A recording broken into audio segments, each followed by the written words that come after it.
So I started at Marie Callender restaurants back in the 70s while I was going to college, and learned a lot at Marie Callender's while I was getting my degree in hotel restaurant management.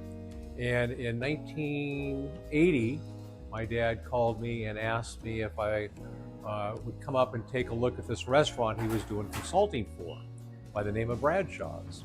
And I flew up from Southern California where I was working and came up, and my dad and I were looking at the Bradshaw location down at Bradshaw on Highway 50. And it was a big restaurant. It was over 8,000 square feet. And he had developed the menu and hired the original crew at Bradshaw's. And I looked at it, and I looked at the whole area around where Bradshaw on Highway 50 was. And I didn't know how this gigantic open restaurant would do. I was, a young student, college, and had all these ideas about what a restaurant should look like.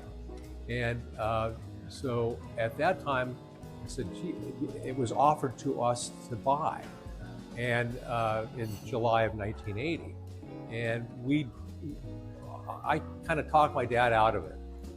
So it opened up under the previous ownership, and by December of 1980, the owners came back to us because it started off great, with great business, well received by the clientele, very busy.